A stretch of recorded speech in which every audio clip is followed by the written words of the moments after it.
La voix du professeur de musique résonna dans la salle de concert comme un glaçon. Votre grand-père, le motard, que pouvait-il bien savoir de Rachmaninoff? Victor Martinez, 58 ans, se tenait debout dans son gilet Hells Angels, face à une salle remplie de parents fortunés qui serraient leurs perles et rapprochaient leurs enfants d'eux.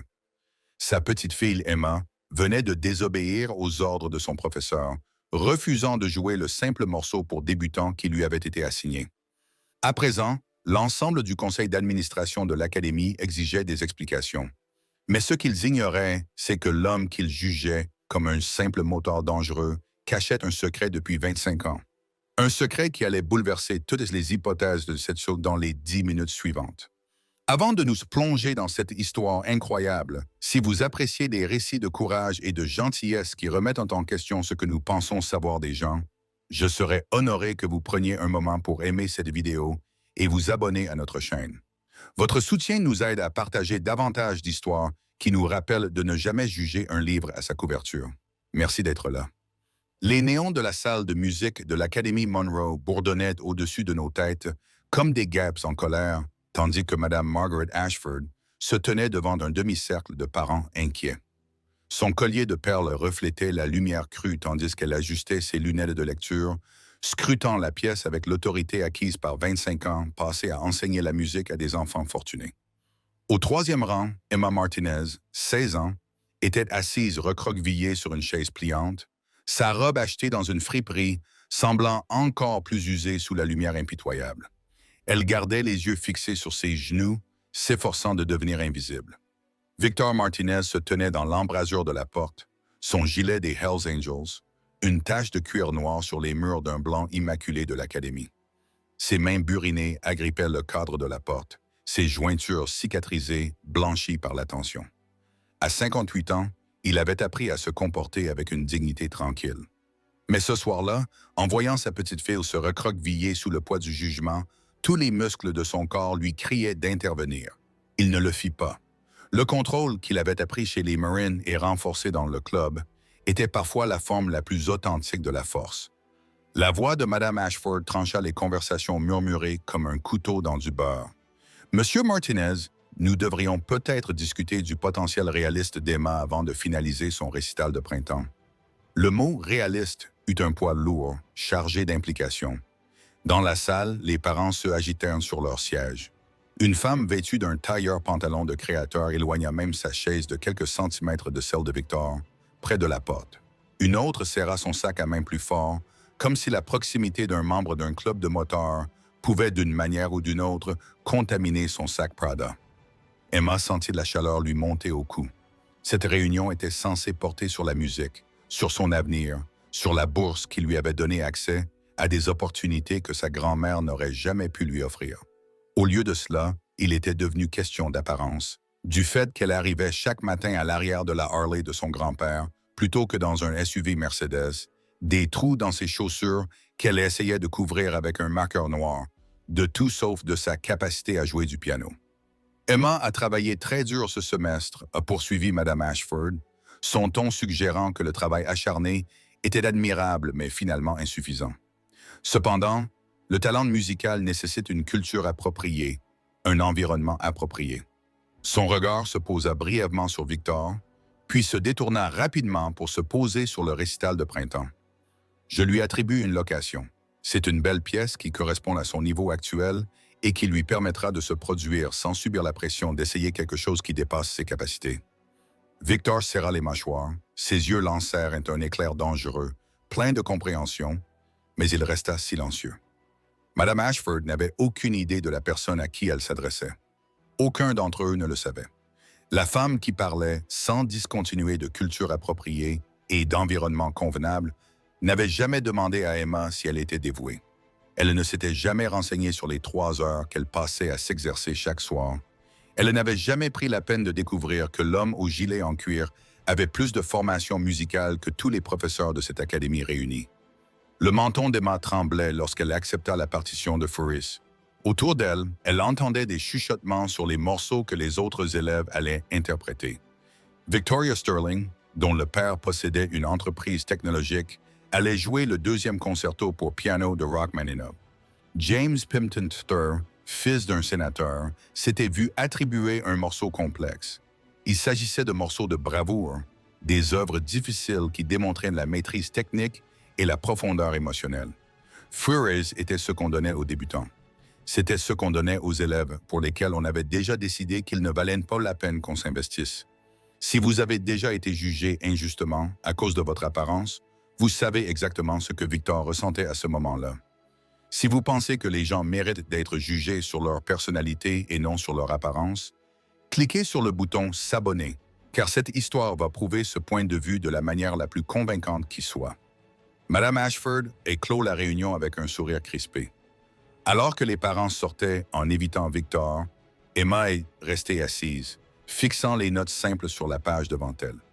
Pour Élise, l'équivalent musical d'une tape sur la tête et d'un « reste à ta place ». Elle n'a pas levé les yeux lorsque son grand-père s'est approché. Elle n'a pas croisé son regard lorsque sa main balafrée a doucement touché son épaule. Elle avait peur que si elle le regardait, elle y verrait de la déception, ou pire, la confirmation que Mme Ashford avait raison. Mais Victor n'était pas déçu. Alors qu'il guidait Emma vers la porte, passant devant les escaliers et les chuchotements, son esprit était déjà en ébullition. Madame Dashford n'avait aucune idée de ce qu'elle venait de déclencher. Parfois, les personnes les plus calmes cachent les océans les plus profonds, et l'océan de Victor Martinez était resté immobile pendant 25 ans. Ce soir, en voyant sa petite fille accepter la défaite, il sentit les premières secousses d'un changement de marée. Les lumières du parking projetaient de longues ombres sur l'asphalte, tandis que Victor et Emma marchaient vers sa Harley-Davidson. Derrière eux, à travers les hautes fenêtres de l'académie, d'autres familles se rassemblaient en groupes chaleureux, discutant des cours de préparation à l'université et des camps de musique d'été en Europe. Ici, l'air du soir d'avril était frais, mais cela n'avait rien à voir avec la température. Emma s'arrêta à mi-chemin de la moto, sa voix faible dans l'obscurité. « Je suis désolé, grand-père. Je te fais honte. » Victor se retourna si vite qu'elle sursauta. En deux enjambées, il s'agenouilla devant elle, ses mains burinées, posées doucement sur ses épaules. Sa voix, rendue rauque par les années et la cigarette qu'il avait arrêtée il y a 10 ans, s'adoucit pour devenir tendre. « Midja, tu ne pourrais jamais me faire honte. Jamais. » Mais ils ont raison. Les mots d'Emma se bousculèrent dans sa bouche. « Nous ne sommes pas comme eux. Je n'ai pas ma place ici. Je devrais aller dans une école publique, comme les gens comme nous sont censés le faire. Arrête. » La voix de Victor était ferme, mais pas dure. « Écoute-moi. Cette femme ne sait pas de quoi tu es capable. Eux non plus. » Il fit un geste vers le bâtiment de l'académie où des parents chargeaient des étuis d'instruments coûteux dans des voitures de luxe. Emma leva les yeux vers lui, les larmes reflétant les lumières du parking. « Mais je ne suis pas assez douée pour les morceaux difficiles. » Madame Ashford a dit « Qui t'a dit ça? » Victor l'interrompit. « Elle? C'était toi? » La question resta en suspens entre eux. Emma ouvrit la bouche, puis la referma. Elle n'avait pas de réponse. Victor se leva et serra Emma dans ses bras. Par-dessus son épaule, il pouvait voir d'autres parents qui les observaient à travers les vitres de leur voiture. Leur visage exprimait un mélange de curiosité et de jugement. Qu'ils regardent, qu'ils s'interrogent sur le motard et sa petite fille. Ils ne comprenaient rien à la force, à la survie, au genre d'amour qui transcendait les classes sociales et les études coûteuses. « Demain, dit Victor doucement, je vais t'apprendre quelque chose. Quelque chose que j'aurais dû t'apprendre il y a longtemps. » Il sentit Emma se reculer, la confusion dans les yeux, mais il se contenta de sourire. « Fais-moi confiance, Midja. Fais-moi simplement confiance. » Alors qu'ils montaient sur la Harley, Emma enlaça son grand-père par la taille. Aucun d'eux ne remarqua Mme Ashford qui les observait depuis la fenêtre de son bureau. La professeure se tenait les bras croisés, l'air satisfait. Elle avait rendu service à la jeune fille en gérant ses attentes avant que la déception ne s'installe. C'était la chose à faire. Emma n'avait aucune idée que son grand-père était sur le point d'ouvrir une porte qu'il avait gardée fermée pendant 25 ans. Une porte qui, une fois ouverte, allait changer tout ce qu'elle pensait savoir sur lui, sur elle-même et sur ce qui était possible quand on refusait de laisser les autres définir ses limites. L'odeur frappa Emma avant même qu'elle n'ouvre la porte de leur appartement. Coriandre et citron vert, porc cuit lentement et tortillas fraîches. Leur appartement était situé au-dessus de la Ostrola, le restaurant mexicain où la grand-mère d'Emma avait travaillé 14 heures par jour avant de décéder 3 ans auparavant. Le propriétaire, M. Reyes, leur avait laissé l'appartement à moitié prix par respect pour sa mémoire. C'était le genre de gentillesse que Victor n'oubliait jamais. Le genre qui lui faisait croire que la bonté existait dans des endroits inattendus. Emma monta les escaliers étroits, ses pas alourdis par le poids de la soirée. L'appartement était petit, avec 2 chambres, une cuisine à peine assez grande pour que 2 personnes puissent s'y tenir debout, un salon qui servait à la fois de salle à manger et de bureau, mais il était propre, aimé, rempli des souvenirs accumulés d'une famille qui avait appris à se contenter de peu. Victor accrocha son gilet au crochet près de la porte, l'écusson des Hells Angels captant la lumière chaude de la lampe qu'ils avaient achetée dans un vide-grenier. Emma posa son sac à dos et se dirigea vers sa chambre, mais la voix de Victor l'arrêta. « Mija, viens ici 1 minute. » Elle se retourna et vit son grand-père debout près d'un objet qu'elle avait vu tous les jours de sa vie, mais qu'elle n'avait jamais vraiment remarqué. Un vieux piano droit était poussé contre le mur du fond du salon. Le bois sombre était rayé et décoloré. Le vernis était terni par des décennies d'utilisation. Emma avait toujours supposé qu'il faisait partie de l'appartement, un meuble trop lourd pour être déplacé, trop sans valeur pour être vendu. Victor s'assit sur le banc usé et souleva le couvercle. Les touches étaient en jauni, en ivoire, interdites depuis longtemps, mais conservées par droit acquis. Pourtant, malgré leur âge, elles brillaient. Quelqu'un les avait entretenues, les avait gardées propres, les avait préservées avec un soin qui témoignait de quelque chose de plus qu'une simple possession. « Grand-père, je ne savais pas que tu jouais, » dit Emma en s'approchant. En 16 ans, elle ne l'avait jamais vu toucher cet instrument.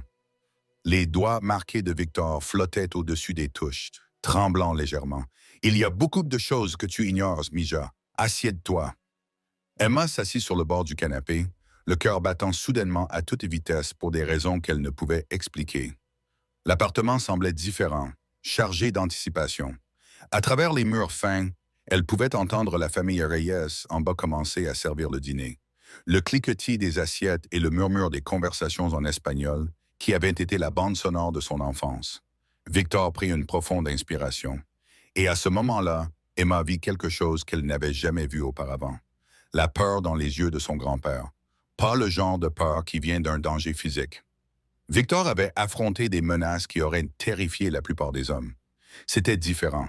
C'était la peur d'ouvrir quelque chose qui était resté fermé depuis longtemps, de laisser entrer la lumière dans une obscurité qui était confortable dans sa familiarité. Ce piano était resté silencieux pendant 25 ans. Ce qu'Emma allait entendre allait changer tout ce qu'elle pensait savoir sur son grand-père, sur la musique, sur les murs invisibles que la société avait érigés entre les gens sur la base de rien d'autre que l'apparence et les suppositions. Les mains de Victor se posèrent sur les touches et la pièce retint son souffle. La première corde rompit le silence comme le tonnerre dans une église. 3 notes profondes et résonnantes qui semblaient monter de quelque part, d'un endroit ancien. Emma eut le souffle coupé et porta la main à sa bouche. Ce n'était pas le pianotage hésitant d'un amateur, c'était de la maîtrise. Le genre de son qui ne pouvait venir que de quelqu'un qui comprenait qu'un piano n'était pas seulement un instrument, mais une voix, un moyen de raconter des histoires, capable d'exprimer des émotions trop complexes pour être traduites en mots. Les doigts de Victor entamèrent la phrase d'ouverture du prélude en do mineur de Rachmaninoff, et le petit appartement se transforma. Les meubles usés, le plafond taché par l'eau, la lampe bon marché, tout cela s'effaça devant la puissance de la musique qui emplissait l'espace. Sombre, mélancolique, la mélodie portait le poids des hivers russes et d'un chagrin existentiel. Chaque note était parfaitement jouée, chaque dynamique exactement calibrée. En bas, dans le restaurant, les conversations s'arrêtèrent. Emma entendit les chaises racler le sol tandis que la famille Reyes se dirigeait vers le plafond, écoutant une musique qu'il n'avait jamais entendue dans cet appartement depuis toutes les années que Victor y vivait. Madame Chun, qui habitait en face, ouvrit sa porte et se tint dans le couloir, les larmes aux yeux. Victor joua pendant 30 secondes, peut-être 40, avant que ses mains ne s'arrêtent soudainement. Elle tremblait au-dessus des touches, suspendue dans les airs comme des oiseaux qui auraient oublié comment se poser. Sa respiration était saccadée. Il fermait les yeux avec force, comme s'il voulait empêcher Emma de voir quelque chose. Lorsqu'il finit par poser ses mains sur ses genoux, elle vit des larmes couler sur ses joues. Grand-père, murmura Emma, craignant de briser le charme qui venait d'être jeté. Comment joues-tu comme ça? Victor ne la regarda pas, son regard fixé sur les touches jaunies, comme si elle détenait des réponses à des questions qu'il avait cessé de se poser depuis des décennies. Je jouais il y a longtemps, dit-il, la voix rauque d'émotion. Où as-tu appris? Le silence s'éternisa tellement qu'Emma crut qu'il ne répondrait pas. Puis, presque inaudiblement, Juilliard, New York, 1989. Emma sentit le monde basculer. Juilliard, elle pouvait à peine prononcer le mot Juilliard, la plus prestigieuse école de musique d'Amérique. Victor finit par croiser son regard, et dans ses yeux, Emma vit des couches de douleur et de fierté, de perte et d'amour, toutes entremêlées d'une manière qui lui serra le cœur. J'allais devenir pianiste de concert, Mija. C'était le plan. C'était censé être ma vie. Que s'est-il passé? La question sortit dans un souffle à peine audible. Le visage de Victor se durcit, le moment de vulnérabilité se refermant comme une porte qui claque. La vie est arrivée. La vie arrive toujours. Mais Emma insista, encouragée par la musique qui résonnait encore dans ses os. Grand-père, s'il te plaît, raconte-moi. L'histoire que Victor s'apprêtait à raconter expliquerait tout. Le gilet, la moto, les 25 ans de silence. Elle expliquerait pourquoi un homme qui avait le talent de jouer au Carnegie Hall passait ses journées à réparer des motos et ses nuits en compagnie d'hommes que la société considérait comme des criminels. Elle expliquerait pourquoi certains dons sont enfouis, non pas parce qu'ils sont sans valeur, mais parce qu'ils sont trop précieux pour être supportés, trop douloureux pour être touchés, trop lourds de souvenirs pour être portés. Victor prit une profonde inspiration, les mains balafrées jointes sur ses genoux, et se mit à parler. J'ai grandi à Mexico, commença Victor, sa voix prenant la cadence d'une histoire racontée de très loin.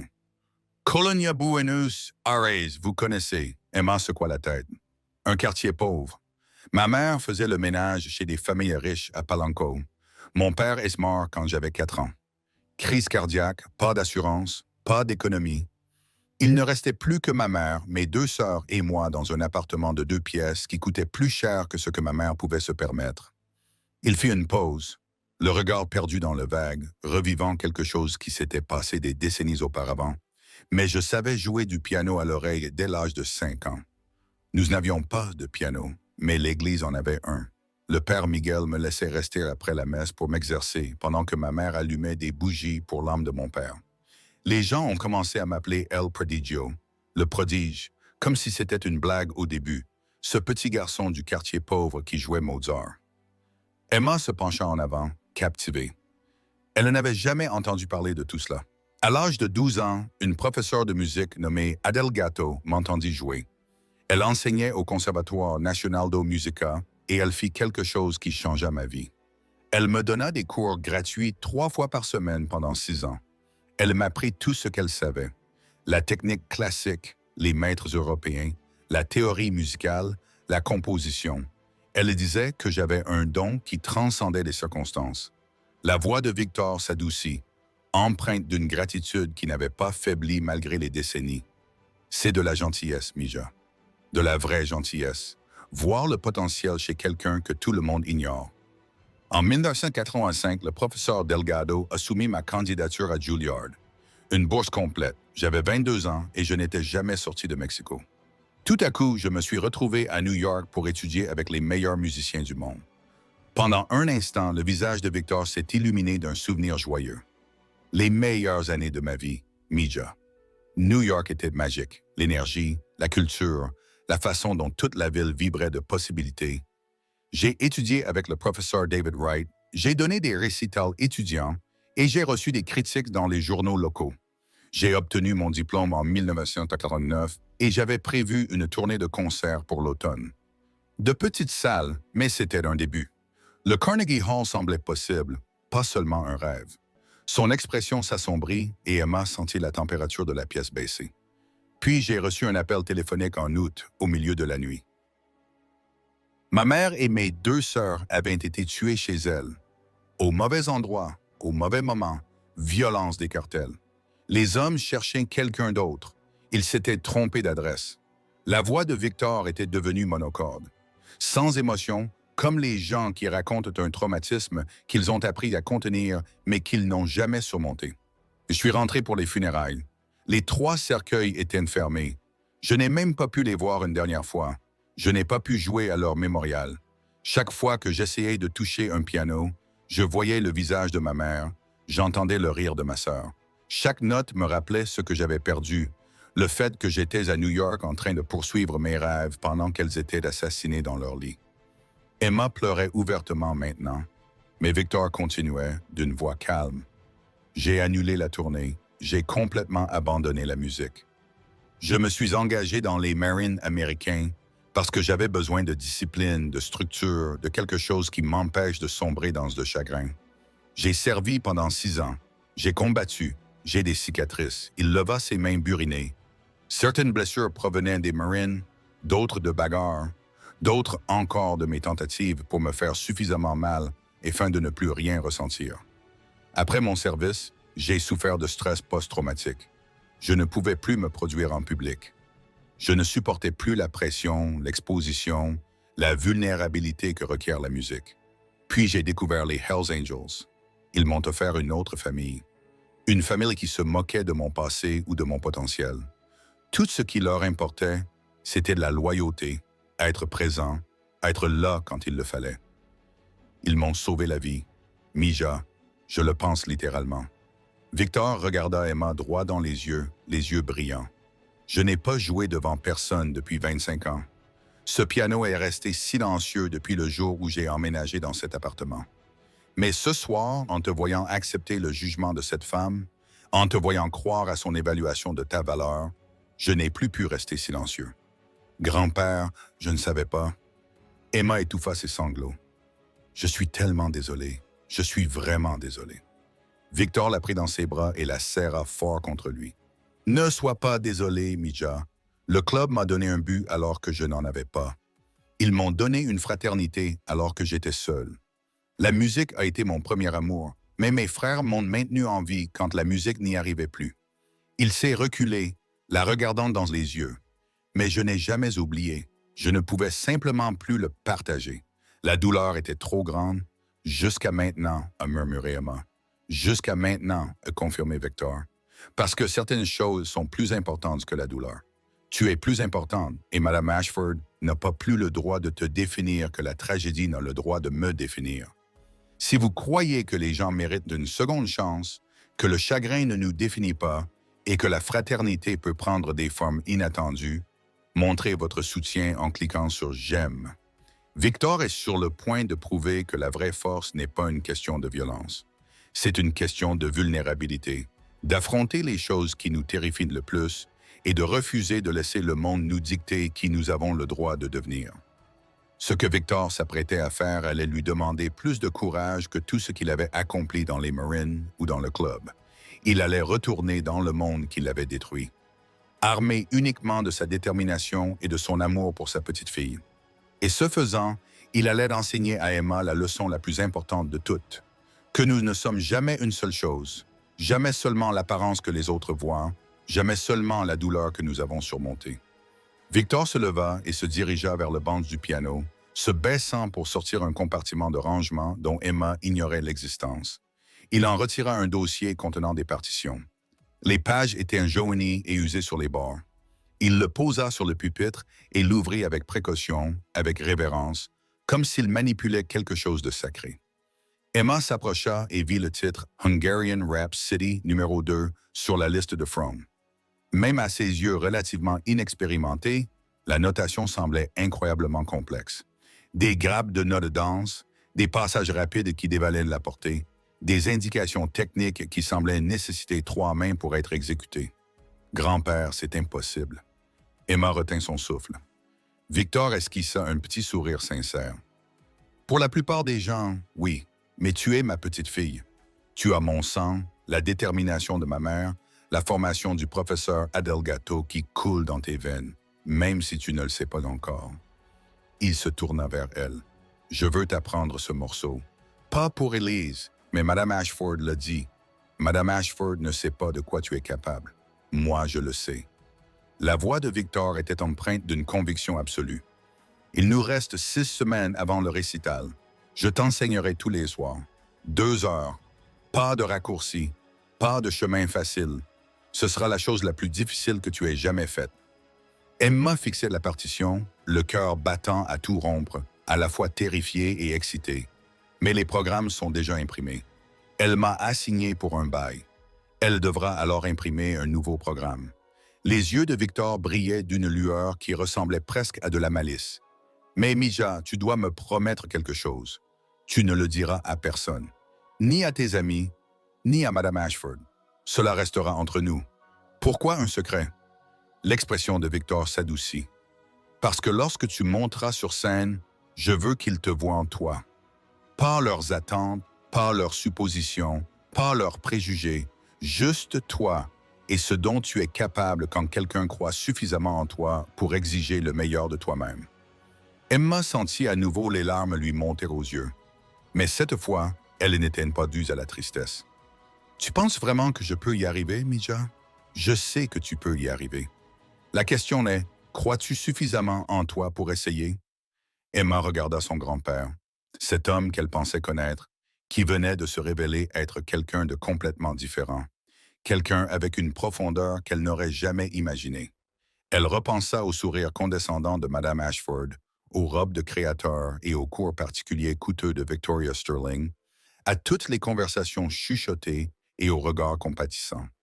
Puis elle repensa à la musique que son grand-père venait de jouer, à la puissance et à l'émotion qui avaient envahi leur petit appartement, à la possibilité qu'elle, Emma Martinez, qui vivait dans l'appartement au-dessus d'un restaurant mexicain, ait en elle cette même puissance, qui attendait d'être réveillée.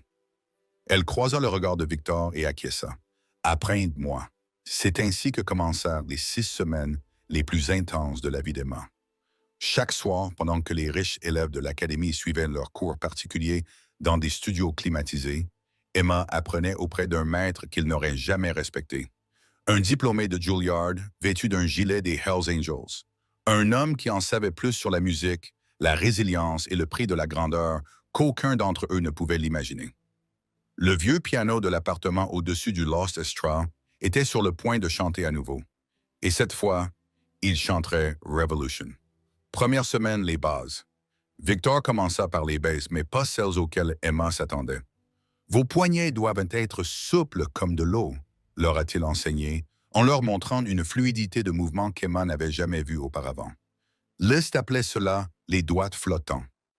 La puissance ne vient pas de la pression, mais de la précision, de la compréhension que le piano est un instrument à percussion qui doit être persuadé et non battu pour être soumis. Emma a eu du mal avec les octaves à la main gauche, ses doigts se crispant après seulement 15 minutes. Des larmes de frustration lui montèrent aux yeux lorsqu'elle joua la mauvaise note pour la 20e fois consécutive. Victor resta patient, sa voix calme et posée, lentement. La vitesse vient de la précision, pas de la force. Maîtrisez-la à demi-temps, puis à 3/4, puis à pleine vitesse. Il n'y a pas de raccourci. Ils s'entraînèrent jusqu'à 23 heures. Le son flottait à travers le plancher jusqu'à l'endroit où M. Reyes fermait le restaurant. Au début, il s'est plaint. Son personnel ne pouvait pas se concentrer avec tout ce vacarme au-dessus de leur tête. Mais lorsque Victor est apparu à sa porte le lendemain soir avec un récipient rempli de tamales frais provenant d'un vendeur situé à 3 pâtés de maison, Reyes s'est adouci. « Essayez juste de finir avant 23 heures, » a-t-il dit avec un petit sourire. C'était la gentillesse qui rencontrait la gentillesse, la monnaie qui comptait le plus dans leur quartier. Deuxième semaine, la percée. Les doigts d'Emma commencèrent à se couvrir de callosité, de petites taches durcies qui marquaient son dévouement aussi clairement qu'un badge. Elle pouvait désormais jouer la première partie sans faire d'erreur. Ses mains trouvaient les touches avec une confiance croissante. Victor lui apprit la partie centrale, fougueuse, la partie où l'âme hongroise de Liszt émergeait avec toute sa force. C'est dans cette partie que Liszt montre sa passion, sa rage, sa fierté. Victor expliqua avec ses propres mains l'énergie explosive requise. Il était hongrois, comme ta grand-mère. Il comprenait que la musique n'était pas seulement une question de beauté, c'était une question de vérité. Parfois, la vérité est en colère. Parfois, la vérité exige d'être entendue. Emma commença à le ressentir. Puis vint le passage de l'exécution mécanique à la connexion émotionnelle. Elle ne se contentait plus de jouer des notes. Elle parlait dans un langage qui transcendait les mots, racontant une histoire que sa grand-mère, qui s'était tuée à la tâche dans la cuisine d'un restaurant, aurait comprise intimement. Troisième semaine, la crise. À l'école, Emma entendait Victoria Sterling s'exercer au Rachmaninoff dans la salle de pratique avancée. Le son était impeccable, perfectionné par des années de cours coûteux et un accès illimité à des pianos à queue. Emma resta debout devant la porte à écouter et sentit sa confiance s'effondrer. Victoria s'entraînait depuis l'âge de 4 ans. Emma avait 6 semaines. Elle rentra chez elle vaincue, le visage baigné de larmes. « Grand-père, je n'y arrive pas. Elle s'entraîne depuis des années avec les meilleurs professeurs que l'argent peut acheter. » Victor posa la pièce de moto qu'il était en train de nettoyer et regarda sa petite fille avec une certitude absolue. « Elle s'entraîne avec des professeurs coûteux. Toi, tu t'entraînes avec amour. » Il laissa cette idée faire son chemin. Il y a une différence entre la perfection technique et le sentiment véritable. Victoria joue comme une machine. Précise, propre, sans âme. Toi, tu vas jouer avec ton âme. C'est quelque chose que l'argent ne peut pas acheter. Quelque chose qu'aucun cours particulier ne peut t'enseigner. Cela vient d'ici. Il posa sa main sur son cœur. Semaine 4, le témoin. Un mardi soir, on frappa à la porte. Victor ouvrit et trouva Tiny, son frère de club, debout dans le couloir, l'air désolé. « Désolé de te déranger, grave. J'étais en bas pour chercher à manger et j'ai entendu de la musique. Je ne savais pas que la gamine savait jouer. » Victor l'invita à entrer et Tiny, un de date, 15, 127 kilos, couvert de tatouages qui racontaient une vie difficile vécue en marge de la société, s'assit prudemment sur leur canapé usé et écouta Emma s'exercer. Lorsqu'elle eut terminé le morceau sur lequel elle travaillait, Tiny s'essuya les yeux sans gêne. « C'est magnifique, petite sœur, » dit-il d'une voix rauque d'émotion. « Vraiment magnifique. » Emma le regarda fixement, le voyant vraiment pour la première fois. Cet homme que la société rejetait comme dangereux, menaçant, quelqu'un à craindre. Il pleurait à cause d'une liste. « Tu t'y connais en musique ?» demanda-t-elle avec hésitation. Tiny sourit. « Je jouais du saxophone dans le groupe de jazz du lycée avant de décrocher, avant que tout ne déraille. La musique était la seule chose qui avait du sens à l'époque. » Il regarda Victor. « Ça te dérange si j'écoute parfois? » Je resterai silencieux. Victor acquiesça. La famille en soutien de la famille. Emma comprit quelque chose de profond à ce moment-là. Les personnes à qui on lui avait appris à faire confiance, Madame Ashford avec ses diplômes et son collier de perles, les parents riches avec leurs vêtements de marque et leurs voitures de luxe, la jugeaient sans valeur sur la base de son apparence. Mais ces hommes, ces Hells Angels que la société craignait, avaient immédiatement vu sa valeur. Ils reconnaissaient ses efforts, son dévouement et la beauté de quelqu'un qui dépassait sa condition. Le monde qu'Emma apprenait à connaître avait tout compris à l'envers. 5e semaine, la maîtrise. Emma joua le morceau du début à la fin avec seulement 3 petites erreurs. Victor se leva et applaudit. Une fierté sincère rayonnait de lui. « Mija, tu es prête. »« Mais j'ai fait des erreurs. La perfection est ennuyeuse, » l'interrompit Victor. « La passion est mémorable. » Lui-même avait fait des erreurs. Il s'en moquait. Il faisait ressentir au public quelque chose de réel, de vrai. C'est ce qui compte. Emma commençait à comprendre. Il ne s'agissait pas de prouver qu'elle était capable d'exécuter des passages techniques difficiles, même si cela en faisait partie. Il s'agissait de revendiquer son droit d'être entendu, son droit d'occuper l'espace, son droit de refuser le rôle limité que la société lui avait attribué sur la base de son code postal et du choix de veste de son grand-père. Semaine 6, la touche finale. La dernière semaine était consacrée au raffinement. Victor enseigna à Emma les techniques subtiles qui distinguaient aussi les bonnes performances des performances transcendantes. Ralentit légèrement le tempo. Faites-les attendre. Créez du suspense. Ses mains ont montré et Emma a imité, apprenant à manipuler le temps lui-même à travers le rythme et la dynamique. Puis explosez sur cet accord. Surprenez-les. Faites-les se redresser sur leur siège. La veille du récital, ils ont joué le morceau une dernière fois. Les doigts d'Emma volaient sur les touches avec une assurance née de la répétition et du perfectionnement. Elle n'a commis aucune erreur significative. Le voyage émotionnel était clair, puissant, indéniable. Lorsque la dernière note s'est éteinte, Victor avait les larmes aux yeux. Ta grand-mère serait si fière, murmura-t-il, la voix brisée. Emma ne l'avait jamais entendu parler de sa grand-mère en rapport avec la musique auparavant. Plus tard, elle comprendrait. Sa grand-mère avait été sa première supportrice, celle qui l'avait encouragé à poursuivre ses études à Juilliard malgré l'impossibilité de la tâche, celle qui avait cru en lui alors que personne d'autre ne le faisait. Emma était prête pour la performance de sa vie, mais elle ne savait pas que son grand-père était sur le point d'affronter ses propres démons. Des démons qu'il avait réduits au silence pendant un quart de siècle. Des démons qu'il allait devoir affronter, non pas dans la sécurité de leur appartement, mais sur une scène devant des centaines de personnes qui avaient déjà décidé de la valeur d'un homme portant un gilet des Hells Angels. Si le dévouement d'Emma vous inspire, si vous avez déjà travaillé dur pour quelque chose malgré le scepticisme des autres, laissez un commentaire disant « N'abandonnez jamais ». Construisons une communauté de personnes qui refusent de laisser les autres définir leurs limites, qui comprennent que la grandeur peut émerger de n'importe où si nous sommes assez courageux pour la rechercher. 2 semaines avant le récital, Mme Ashford a intercepté Emma dans le couloir entre 2 cours. Le sourire de la professeure était crispé, son regard perçant et méfiant. « Oubrement, j'ai entendu des rumeurs inquiétantes. Certains élèves disent avoir entendu répéter autre chose que le Furize. » Le cœur d'Emma se mit à battre à tout rompre.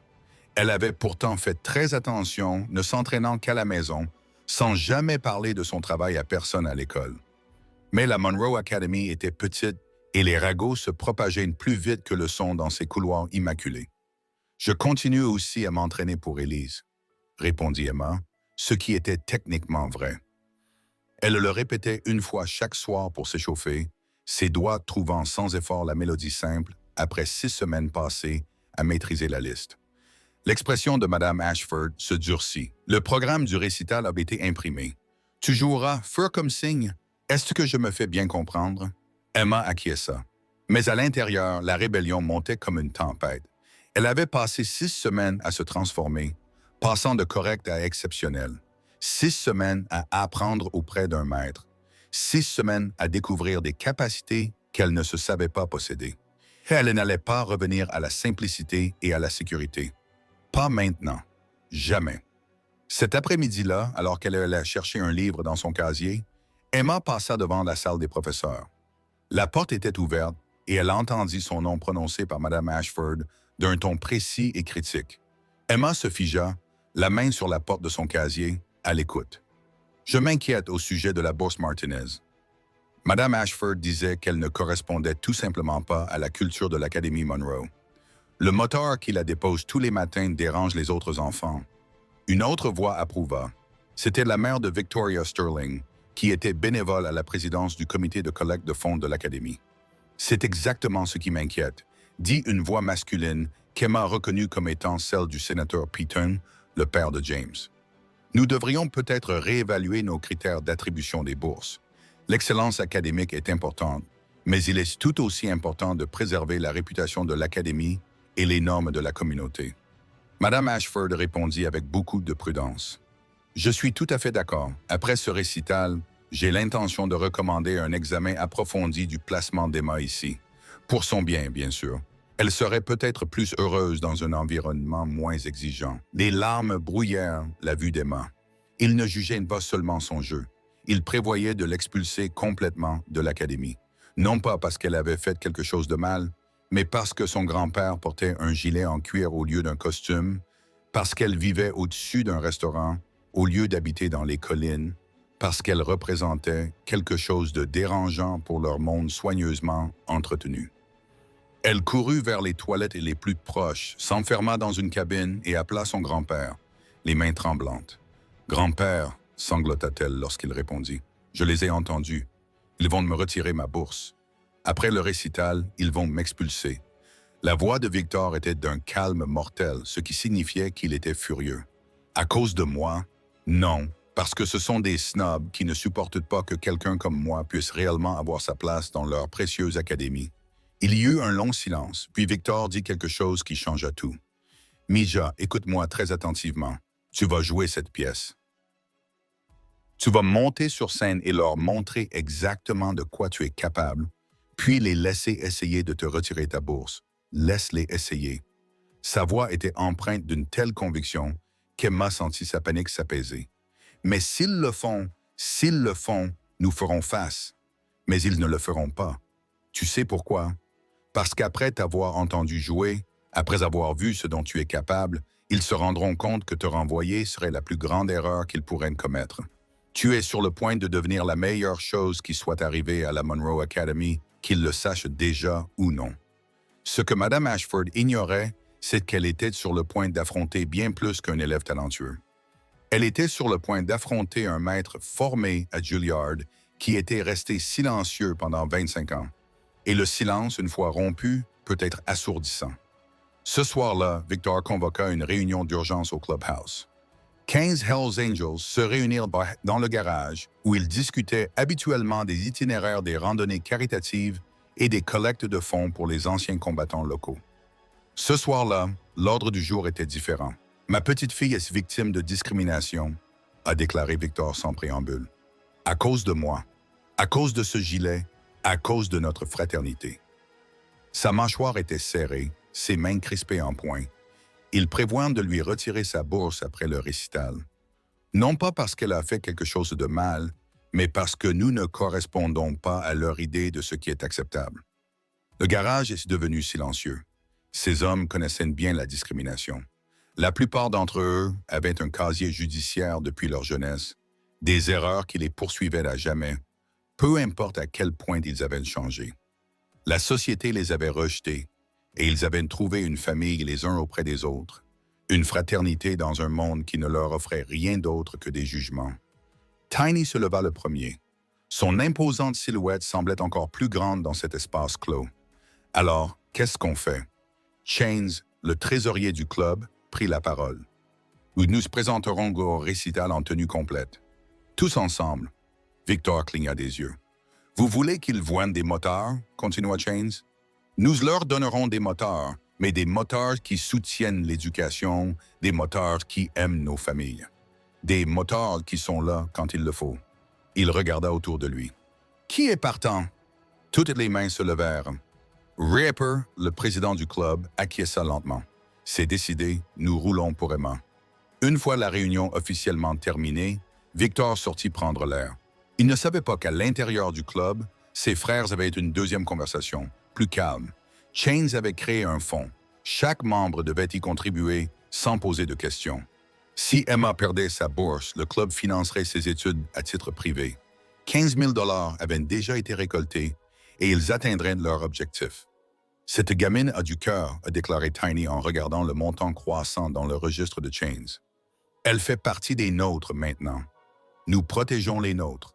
C'est ça, la véritable fraternité. Pas la violence ou le crime, mais être là pour sa famille quand la société tente de la détruire. Si vous pensez que les Hells Angels méritent d'être traités équitablement, qu'ils sont plus que des stéréotypes, cliquez sur « J'aime ». Ces hommes sont sur le point de le prouver de la manière la plus puissante qui soit. Emma n'arrivait pas à dormir. À minuit, elle se glissa hors de sa chambre et s'assit au piano, posant ses mains sur les touches sans appuyer. Elle joua le morceau en silence, ses doigts bougeant grâce à sa mémoire musculaire, entendant chaque note dans son esprit. Victor apparut dans l'embrasure de la porte et l'observa. « Je n'arrive pas à dormir non plus », dit-il doucement. Emma sursauta, puis se détendit. « J'ai peur, grand-père. » Victor s'assit à côté d'elle sur le banc, à la même place où il s'était assis chaque nuit depuis 6 semaines. « Moi aussi, Mija. » Emma le regarda avec surprise. « Tu es la personne la plus courageuse que je connaisse. Le courage, ce n'est pas ne pas avoir peur. » Victor répondit que c'était agir malgré tout. Il fit une pause, fixant les touches. « Demain, j'aurai peur moi aussi, car je n'ai pas joué devant un public depuis 25 ans. » Emma retint son souffle. « Attends, tu vas jouer demain si tu as besoin de moi? »« Oui, mais ton trac, ton syndrome de stress post-traumatique. » Victor se tourna vers elle. « Certaines choses sont plus importantes que la peur. Tu es plus importante. » Pendant un instant, Emma vit quelque chose dans les yeux de son grand-père. Un flash de mémoire, un Victor plus jeune, debout dans des salles de concert avant que la tragédie ne lui vole cette vie. Elle vit le Carnegie Hall, Mars 88, les ovations debout. Puis elle vit les funérailles, les cercueils fermés, un homme incapable de regarder les instruments de son chagrin. Elle vit d'un piano couvert de poussière, intact depuis des années. Elle vit la première fois où il l'avait découvert pour elle, le tremblement de ses mains. La musique m'a tout pris autrefois, dit Victor doucement, mais elle m'a aussi tout donné. Demain, je la reprends. Nous la reprenons ensemble. Emma le serra fort dans ses bras, sentant le cuir de son gilet contre sa joue, sentant l'odeur de l'huile de moteur et de l'eau de cologne Old Spice, le parfum de la sécurité, du foyer.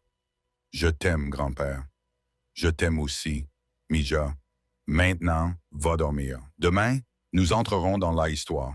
Victor n'avait aucune idée que dans moins de 24 heures, il ferait bien plus que soutenir Emma depuis le public. Il se tiendrait lui-même sur cette scène face aux démons qu'il avait réduits au silence pendant un quart de siècle, prouvant à une salle remplie de sceptiques que la grandeur peut porter un gilet en cuir, que la tragédie ne nous définit pas et que parfois, les personnes les plus discrètes recèlent les océans les plus profonds. Le Grand Hall de la Monroe Academy brillait sous les lustres en cristal, le sol en marbre poli brillait comme un miroir. Dans les coulisses, les élèves s'échauffaient dans des salles de répétition privées. Victoria Sterling répétait son solo rock avec une précision mécanique. James Peaton polissait son Chopin jusqu'à ce que chaque note brille comme de l'argent. Emma était assise seule dans un coin, les mains tremblantes. Rashford apparut, un bloc-notes à la main, vérifiant le programme. Emma Martinez pour Élise. Elle lut à haute voix, puis remarqua qu'Emma répétait des notes différentes. Son visage rougit. « Que pensez-vous faire ?» Emma se leva, trouvant une force qu'elle ne se savait pas posséder. « Je joue la liste Hungarian Rhapsody numéro 2. » La voix de Madame Ashford monta jusqu'à devenir un sifflement. « Absolument pas. Je vous l'interdis. Vous ne pouvez pas m'interdire de montrer ce dont je suis capable. Je peux te retirer complètement du récital. » Emma a regardé sa professeure dans les yeux sans ciller. « Alors, retire-moi. Mais si je joue la liste. » Les autres élèves avaient arrêté de s'exercer et observaient la confrontation avec des yeux écarquillés. Victoria a chuchoté à James. « Ça va être un désastre. » Les mains de Madame Ashford tremblaient de rage. « Très bien, humilie-toi, mais quand tu échoueras, souviens-toi que j'ai essayé de te protéger. » Dehors, le parking racontait sa propre histoire. Des Mercedes noires et des SUV BMW arrivaient les uns après les autres, transportant des parents en smoking et en robe de soirée, des diamants scintillants à leurs cous et à leurs poignets. Puis vint un bruit qui fit se figer tout le monde. Le grondement de 15 Harley-Davidson arrivant en formation. Les Hells Angels arrivèrent en grande pompe, leurs gilets en cuir impeccables arborant fièrement leurs écussons. Victor descendit le premier, aidant à ajuster son gilet. Tiny suivit, sa silhouette imposante provoquant des exclamations et des halètements. Chains, Reaper et 12 autres frères se mirent en formation, respectueux mais sans complexe quant à leur identité. Un agent de sécurité s'approcha nerveusement. « Monsieur, il s'agit d'un événement privé. » Victor sortit calmement son billet. « Ma petite fille se produit. » L'agent appela son supérieur par radio. Le directeur de l'académie apparut en personne, observant les motos avec une horreur à peine dissimulée. « Monsieur Martinez, c'est tout à fait irrégulier. Nous avons des billets, dit Victor d'un ton neutre. Nous sommes ici pour soutenir Emma. Y a-t-il un problème? » Le directeur, piégé par la logique de l'entrée payante, ne pouvait que secouer la tête. « Pas de problème. Entrez, je vous en prie. » Les Hells Angels entrèrent dans la grande salle et prirent place dans les rangées du fond. L'effet fut électrique. Les parents aisés les regardaient ouvertement, certains rapprochant leurs enfants, d'autres chuchotant derrière leurs mains manucurées. Une femme serra son sac à main Hermès plus fort, comme si la proximité des membres du club de motards pouvait d'une manière ou d'une autre le contaminer. Mais Tiny, remarquant un petit garçon effrayé qui le regardait, lui fit un signe de la main. Après un moment d'hésitation, le garçon lui rendit son salut en souriant. Ce fut un moment bref, mais plusieurs parents virent leurs expressions passer de la peur à la confusion, puis à quelque chose qui s'apparentait à de la gêne. Victor parcourut le programme qu'il tenait entre ses mains et sentit sa mâchoire se crisper. Emma Martinez pour Élise. C'était toujours écrit. Il n'avait pas mis à jour le programme. Il la mettait en situation d'échec, s'assurant que tout le monde s'attendait à une pièce simple, afin que son défi semble être une rébellion plutôt qu'une évolution. Il se pencha vers Tiny. Il la piégea. La main massive de Tiny tapota doucement l'épaule de Victor. Alors nous allons nous assurer que tout le monde la voit réussir. Mon frère, c'est pour ça que nous sommes ici. Les lumières s'éteignirent et le récital commença. La révolution d'Emma était imminente, et personne dans cette séance, ni les parents fortunés, ni Madame Ashford, ni même Victor lui-même, ne pouvait prédire le séisme qui allait secouer les fondations soigneusement établies de la Monroe Academy. Victoria Sterling glissa sur scène dans une robe de créateur qui coûtait plus de 3 mois de salaire du restaurant de la grand-mère d'Emma. Elle s'assit au piano à queue avec une posture parfaite, les mains positionnées exactement comme ses professeurs privés coûteux le lui avaient enseigné. Quand elle entama le deuxième concerto pour piano de Rachmaninoff, chaque note était techniquement parfaite, mais le jeu était froid, précis, mais sans émotion, comme si l'on écoutait un ordinateur générer de la musique. Les notes étaient notes, le tempo parfait, mais il n'y avait ni âme, ni vulnérabilité, ni sentiment que Victoria se donnait à fond dans son interprétation. C'était une démonstration de technique, rien de plus. Le public applaudit poliment. Les parents de Victoria rayonnaient de fierté, enregistrant la scène sur leur téléphone. Madame Ashford approuvait d'un signe de tête, satisfaite que son enseignement ait produit exactement ce qu'elle avait prévu, une excellence compétente et prévisible. James Peaton suivit avec des résultats similaires. Son Chopin de ballade fut exécuté avec précision, chaque nuance dynamique respectée, chaque articulation nette, mais l'écouter revenait à regarder quelqu'un cocher des cases sur une liste. Techniquement impressionnant, émotionnellement vide. 3 autres élèves se sont produits, tous issus de familles aisées, tous suivant le même schéma. La Monroe Academy était devenue une usine à pianistes capable de jouer les notes, mais ayant oublié comment les ressentir. Les Hells Angels étaient assis au dernier rang, applaudissant poliment après chaque prestation, mais Tiny a chuchoté à Victor. « Ils sont bons, mais il manque quelque chose. »« Du cœur, » a répondu Victor. « C'est ça qui manque. » Après l'entracte, le directeur revint au micro pour la dernière prestation. « Mesdames et messieurs, notre dernière interprète de la soirée. » Il fit une pause, vérifiant son programme. « Malaise Emma Martinez interprétera Für Elise de Ludwig van Beethoven. » La section des Hells Angels se tendit. Il savait qu'Emma ne jouerait pas ce morceau. Victor se pencha en avant sur son siège, ses mains balafrées agrippant les accoudoirs. Emma monta sur scène et le contraste fut immédiat. Pas de robe de créateur. Elle portait une simple robe noire que son grand-père avait achetée dans un magasin de dépôt-vente. Soigneusement repassée, respectable, mais clairement pas chère. Ses chaussures étaient les mêmes que celles qu'elle portait à l'école. Les trous étaient recouverts de marqueurs noirs.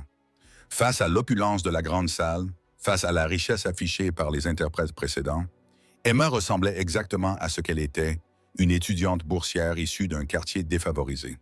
Des murmures parcoururent l'auditoire. L'étudiante boursière, celle dont le grand-père était moteur. Plusieurs parents riches se penchèrent les uns vers les autres, leurs expressions mêlant pitié et condescendance. Dans les coulisses, Madame Ashford se tenait les bras croisés, attendant qu'Emma s'assoie et joue la simple pièce qui lui avait été assignée. Emma atteignit le banc du piano et s'assit. Elle ajusta sa position, les mains suspendues au-dessus des touches. La salle devint silencieuse. Des centaines d'yeux se posèrent sur cette jeune fille de 16 ans qui n'avait aucune idée qu'elle était sur le point de faire exploser une bombe au milieu de la structure sociale soigneusement entretenue de la Monroe Academy. Le cœur de Victor battait à tout rompre dans sa poitrine. Ça y était, le moment vers lequel 6 semaines d'entraînement avaient conduit. Le moment où Emma allait soit faire ses preuves, soit être humiliée devant tous ceux qui avaient déjà décidé de sa valeur. Ses mains étaient moites, sa respiration superficielle. Il n'avait jamais été aussi nerveux avant ses propres débuts au Carnegie Hall. Les 5 minutes suivantes allaient changer la vie d'Emma à jamais. Et celle de Victor, et celle de toutes les personnes présentes dans cette salle qui les avaient jugées sur leur apparence, qui avaient supposé que des gens vêtus de gilets en cuir et de robes achetées dans des friperies ne pouvaient pas comprendre la beauté, l'excellence ou le pouvoir transformateur du refus d'accepter les limites que d'autres tentaient de leur imposer. Les mains d'Emma se posèrent sur les touches et le monde retint son souffle. Emma était assise sur le banc du piano, sa simple robe noire contrastant fortement avec la grandeur ornementale qui l'entourait. Elle ajusta sa position, ses mains planant au-dessus des touches, puis fit quelque chose qu'aucun élève n'avait jamais fait en 25 ans d'histoire des récitals de printemps de la Monroe Academy. Elle regarda directement Madame Ashford, qui se tenait dans les coulisses, puis se tourna vers le micro. « Mesdames et messieurs », la voix d'Emma résonna clairement dans la salle et une vague de confusion se propagea dans le public. Les élèves ne parlaient pas pendant le récital. Ils jouaient les morceaux qui leur avaient été assignés et quittaient la scène. Le visage de Madame Ashford passa de la confusion à l'inquiétude et elle fit un pas en avant depuis les coulisses. Le programme indique « Je jouerai For Elise ce soir ». Emma continua, sa voix devenant plus forte à chaque mot. Au dernier rang, Victor se pencha en avant, le cœur battant si fort qu'il le sentait dans sa gorge. « Mais je ne jouerai pas ce morceau ». Des exclamations audibles ont résonné dans la grande salle. Les parents ont échangé des regards perplexes. La mère de Victoria Sterling s'est agrippée au bras de son mari. Madame Ashford s'est précipitée, ses talons claquant bruyamment sur le sol de la scène, le visage rouge de colère. « Emma, assieds-toi immédiatement », a-t-elle sifflé assez fort pour que les premiers rangs l'entendent. Emma resta debout, face au public, avec un sang-froid qui semblait dépasser ses 16 ans. « À la place, je vais jouer Franz Liszt's Hungarian Rhapsody No. 2. » Le tumulte fut immédiat. « C'est un morceau de niveau universitaire », cria quelqu'un depuis le 3e rang. « Elle ne peut pas », ajouta une autre voix incrédule. Mais au dernier rang, la section des Hells Angels resta absolument silencieuse, un sourire se dessinant sur leur visage buriné. Les yeux de Victor étaient déjà remplis de larmes, sa poitrine gonflée d'une fierté si intense qu'elle en était presque douloureuse. Madame Ashford attrapa le bras d'Emma. « Emma Martinez, c'est tout à fait inapproprié. Vous vous ridiculisez dans cette institution. » Emma retira son bras, doucement mais fermement, et regarda sa professeure dans les yeux sans ciller. « Ce qui est inapproprié, Madame Ashford, c'est de dire aux élèves qu'ils ne sont pas assez bons sans jamais leur donner la chance de prouver le contraire. » La salle tomba dans un silence stupéfait. Une étudiante boursière de 16 ans venait de défier ouvertement son enseignante devant toute la communauté de l'Académie, le conseil d'administration et des dizaines de riches donateurs. « Descends de scène immédiatement. » La voix de Madame Ashford tremblait de rage. Non. Ce simple mot resta suspendu dans l'air comme un défi, comme une déclaration de guerre. Le directeur de l'Académie se leva de son siège, clairement décidé à intervenir. Mais quelque chose le fit reculer. Au dernier rang, Tiny se leva. Du haut de ses 1,85 et de ses 127 kilos, il croisa les bras sur son torse imposant. Son visage était calme, mais sa présence indéniable. Les autres Hells Angels se levèrent à leur tour, sans menace, sans avancer, simplement debout, présents, solidaires. Le directeur se rassit lentement. Madame Ashford regarda tour à tour les moteurs, Emma et le directeur, réalisant qu'elle n'avait aucun pouvoir ici, aucun contrôle. Avec un dernier regard de pure fureur, elle quitta la scène en trombe, ses talons résonnant comme des coupes de feu. Emma se retourna vers le piano et s'assit. Elle posa ses mains sur les touches, ferma les yeux et prit d'une profonde inspiration qui semblait puiser sa force dans quelque chose d'ancien et d'inébranlable. Puis elle jeta un dernier regard à son grand-père. Victor hocha la tête, articulant des mots que seule elle pouvait voir. « Suis ton propre chemin. » Le premier accord explosa dans le silence. Profond, résonnant, parfait. La lente introduction de Liszt's Hungarian Rhapsody emplit chaque recoin de la grande salle d'un son si riche, si assuré que même Madame Ashford, qui regardait depuis les coulisses, les bras croisés et la mâchoire serrée, sentit ses yeux s'écarquiller. Ce n'était pas le jeu d'une débutante. Ce n'était même pas le jeu d'une bonne amateur. C'était tout autre chose. La main gauche d'Emma établissait la ligne de basse sombre et mélancolique, tandis que sa main droite chantait la mélodie hongroise triste par-dessus. Le public, qui était resté en retrait quelques instants auparavant, se pencha maintenant en avant, incrédule. Victoria Sterling murmura à sa mère. « Comment fait-elle cela? » Sa mère n'avait pas de réponse. Elle était trop fascinée par ce qu'elle voyait. Puis vint la transition, le moment où l'introduction lente explosa dans la frissa, la section rapide qui séparait les pianistes compétents des maîtres. Les doigts d'Emma volaient sur les touches avec une telle vitesse et une telle précision que plusieurs personnes dans le public poussèrent des cris de surprise. Sa main gauche créait des cascades de notes qui ressemblaient au roulement du tonnerre dans les montagnes, tandis que sa main droite jouait la mélodie rapide comme l'éclair avec une clarté cristalline. C'était un jeu de niveau professionnel. C'était un jeu de niveau conservatoire. C'était le genre de performance qui avait sa place dans les salles de concert, pas dans un récital de lycée. Madame Ashford se tenait dans les coulisses, la main sur la bouche, le visage passant du choc à l'incrédulité, puis à l'horreur naissante d'une erreur de calcul catastrophique. La section centrale enflammée arriva, le passage le plus exigeant techniquement de toute la pièce. Les mains d'Emma se croisèrent et bondirent sur le clavier, exécutant des octaves à une vitesse vertigineuse. La sueur perlait sur son front. Ses cheveux soigneusement attachés se détachaient. Mais elle ne faiblit pas. Elle ne se contentait pas de jouer les notes. Elle les incarnait, canalisant chaque once de la passion et de la défiance hongroise que Liszt avait insufflée dans la composition. Chaque note semblait déclarer « Je suis là, j'ai de l'importance, je ne me tairai pas ». Dans le public, les parents fortunés étaient figés, les yeux écarquillés d'émerveillement de leurs enfants. La section des Hells Angels restait silencieuse, mais plusieurs d'entre eux essuyaient leurs yeux sans honte.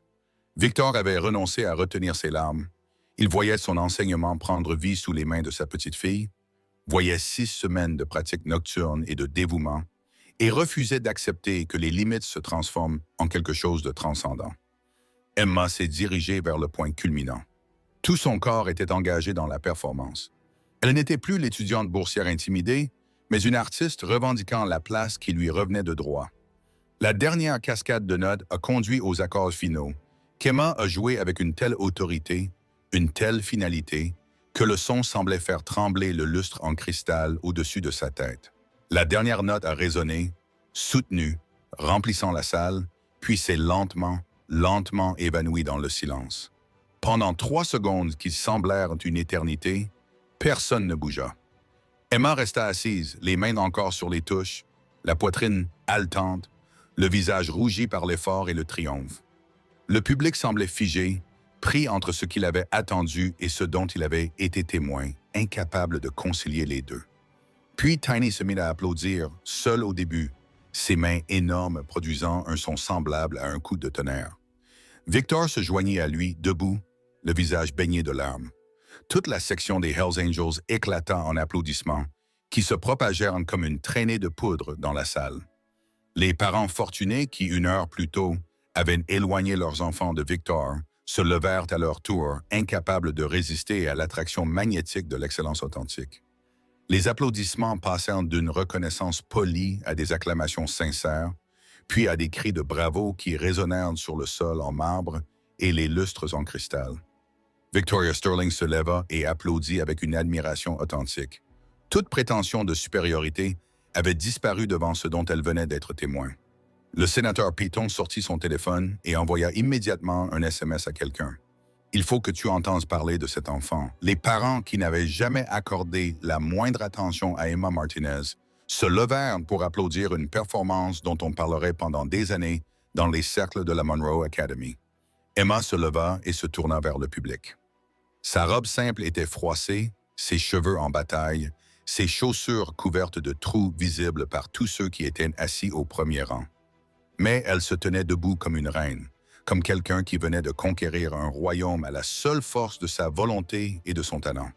Elle s'inclina profondément, et les applaudissements s'intensifièrent, rugissant comme un océan, balayant toutes les suppositions, tous les préjugés, toutes les limites qui lui avaient été imposées. Dans les coulisses, Madame Ashford resta figée, le visage décoloré, comprenant enfin l'ampleur de son échec. Non seulement en tant qu'enseignante, mais aussi en tant qu'être humain qui avait regardé une élève et n'avait vu que ses limites au lieu de ses possibilités. Si ce moment vous a donné des frissons, si vous ressentez ce triomphe en ce moment même, cliquez sur le bouton « J'aime ». Mais la victoire d'Emma n'est que la moitié de l'histoire. Ce qui se passe ensuite vous laissera sans voix, car Madame Ashford est sur le point de commettre une autre erreur dévastatrice.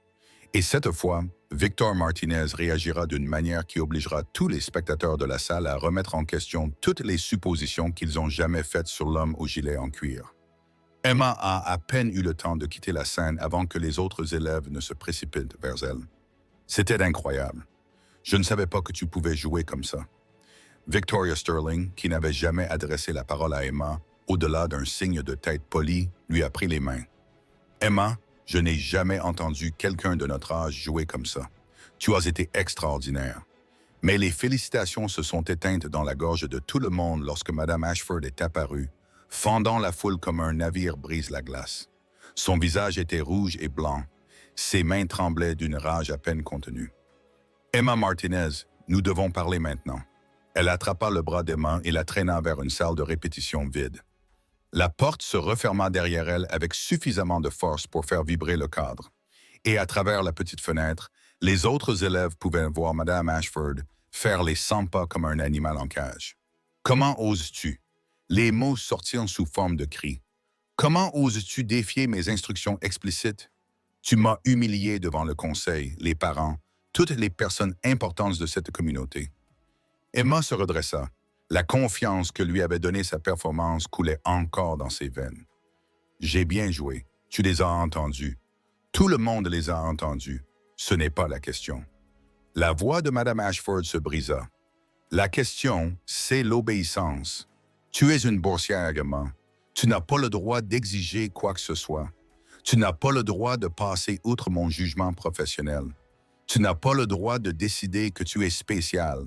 Je n'ai pas exigé quoi que ce soit. J'ai montré mes capacités. Les yeux de Mme Ashford se plissèrent. Des capacités que tu as apprises où exactement? Tu n'aurais pas pu maîtriser ce morceau en 6 semaines toute seule. C'est impossible. Qui vous a enseigné? Un tutoriel en ligne? Avez-vous triché d'une manière ou d'une autre? Trouver un enregistrement et le mémoriser sans réellement apprendre la technique. Emma sentit la rage monter en elle, chaude et féroce. Tricher? Vous pensez que j'ai triché? Il n'y a pas d'autre explication. Quelqu'un de votre milieu, avec vos ressources limitées, ne pouvait pas maîtriser le répertoire sans des années de formation professionnelle. C'est tout simplement impossible. La voix de Mme Ashford était empreinte de condescendance et votre grand-père n'aurait certainement pas pu vous l'enseigner. Que connaît un motard à la musique classique? Que pourrait comprendre quelqu'un comme lui au répertoire, à la technique ou au raffinement requis pour atteindre ce niveau de performance? Quelque chose se brisa en Emma. Mon grand-père en sait plus que vous n'en saurez jamais. Mme Ashford éclata de rire, un rire cruel et de moqueur. Vraiment, il a appris ça au club de motards. Entre les bagarres de bar et tout ce que font ces gens-là, il a appris à Juilliard. Le silence qui suivit fut absolu.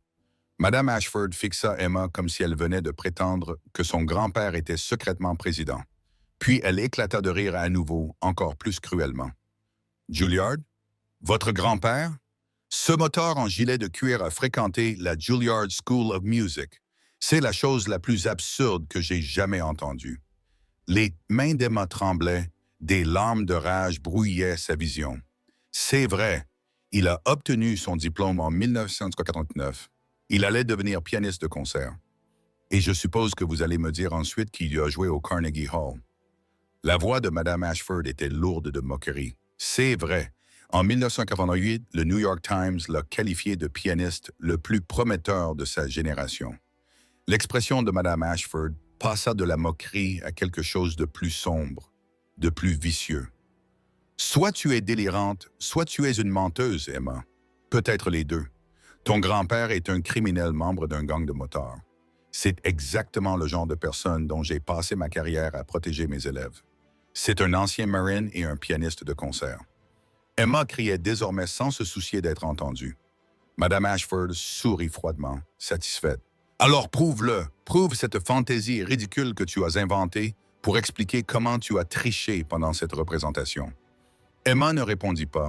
Elle se contenta de se retourner, d'ouvrir brusquement la porte de la salle de répétition et de se précipiter dans le couloir où les parents et les élèves se mêlaient encore, félicitant les interprètes et discutant du récital.